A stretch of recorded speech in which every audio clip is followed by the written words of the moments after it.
Nem só de títulos vive o Mitagem FC, e hoje você vai conhecer um esquadrão que ficou conhecido pela beleza do seu jogo. Já sabe, né? O Brasilzão de 1982.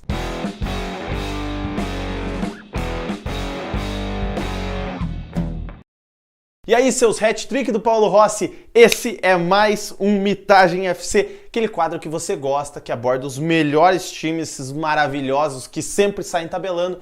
Antes de começar o vídeo, você sabe que você tem que deixar like, se inscrever no canal e ativar o sino, que isso é muito importante. Antes de começar o vídeo, você tem que fazer isso, já acabou-se. O ano de 1982 vai ficar marcado para sempre na história do futebol. Embora seja trágico, vamos tentar esquecer a eliminação para a Itália e vamos focar para o excelente esquadrão que o Brasil formou. Após ter feito uma campanha tranquila nas eliminatórias, o técnico Tele Santana levou para a Copa da Espanha o seguinte time. No gol, Valdir Pérez do São Paulo, Paulo Sérgio do Botafogo e Carlos da Ponte Preta. Leandro e Júnior, ambos do Flamengo, faziam as laterais titulares. Edevaldo do Internacional e Pedrinho do Vasco, os reservas da posição. Oscar do São Paulo e Luizinho do Atlético Mineiro eram os zagueiros titulares. O defensor Edinho do Fluminense era o suplente da posição. Toninho Cerezo, que nesse ano defendia o Atlético Mineiro, fazia a volância junto com o colorado Paulo Roberto Falcão. Enquanto Paulo Isidoro do Grêmio, Dr. Sócrates, eterno ídolo do Timão, e Zico, o galinho de Quintino do meu Mengão, faziam o meio-campo. Batista do Grêmio e Renato do São Paulo também foram chamados para o meio-campo dessa seleção. Serginho Chulapa, na época pelo São Paulo, era o homem-gol do Brasil, que também contava com Éder do Galo e Roberto Dinamite do Vasco. E para completar o ataque, o único jogador do time que jogava fora do Brasil, Dirceu, que vestia as cores do Atlético de Madrid. Veja como o futebol brasileiro era forte e atrativo. Hoje, geralmente, a grande maioria joga na Europa. Você já viu na escalação como esse time se posicionava. Agora vamos tentar entender como jogava esse esquadrão imortal.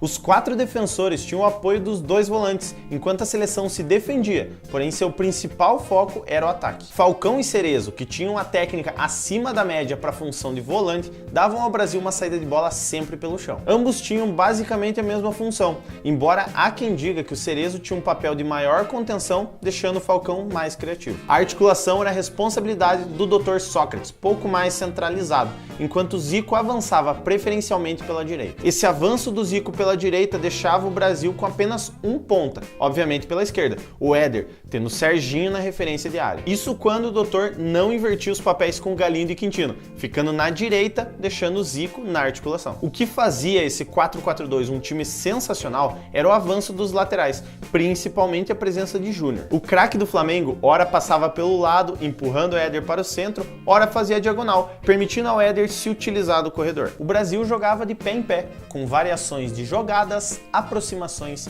triangulações, passagens e infiltrações. Era uma equipe sincronizada em seus movimentos ofensivos, com jogadores qualificados e inteligentes. Pouco previsível pelos adversários, embora algumas vezes vulnerável em função da própria vocação ofensiva. Assim jogava a seleção de 82. E quando chegou na Espanha para a Copa de 82, quase patinou, mas ganhou na estreia. Mesmo sofrendo, jogou bem e ganhou da extinta União Soviética. Nos 2 jogos seguintes, show é a palavra para descrever o selecionado brasileiro. 8 gols marcados e apenas 1 sofrido. Para você ter ideia como esse time jogava para frente, na fase seguinte o Brasil enfrentou a Argentina de Maradona e enfiou sonoros 3-1. Fala, seus Tele Santana! Eu já vou deixar você ver como é que terminou o ano de 82 para nossa seleção, mas antes eu preciso apresentar para você o Padrim. O Padrim é o nosso plano de sócio-torcedor, onde você contribui e ajuda o Subir a Bandeira a manter essa qualidade que traz você aqui toda semana. Ajudando no Padrim, você tem acesso a brindes, benefícios exclusivos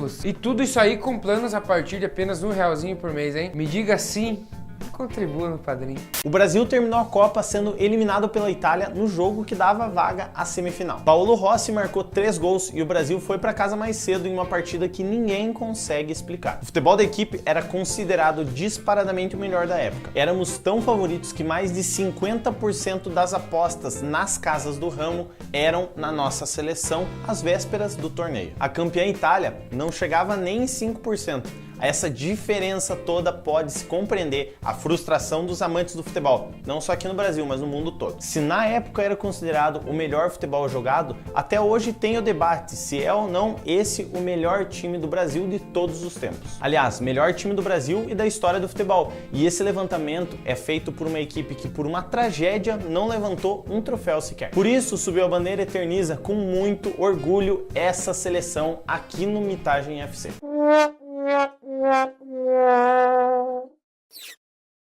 No Miragem FC de hoje você vai relembrar o Brasil de 2018. Sim, meus amigos, mesmo tendo feito uma excelente eliminatória, o selecionado do técnico Tite não conseguiu ter uma boa campanha na Copa do Mundo. O Brasil não teve nenhum jogo tranquilo na competição, que já na convocação teve nomes contestados. Eliminada nas quartas pela Bélgica, a seleção que era apontada como uma das favoritas saiu precocemente. Seu principal jogador, Neymar, sendo criticado pela postura dentro de campo, e o camisa 9, homem-gol, Gabriel Jesus, sem balançar as redes durante toda a competição. Devido a esses fatores, a seleção brasileira de 2018 tem a honra, ou não, de fazer parte do Miragem FC. E você, concorda? Então é isso, meus amigos. Esse foi mais um Miragem FC. Na tela do seu subiu a bandeira. Se você gostou, você claro que vai deixar o like aqui embaixo. E eu quero que você responda a seguinte pergunta para mim. Você acha que a seleção de 2006 com o quadrado mágico, era uma seleção digna para fazer um Miragem FC ou era superestimado?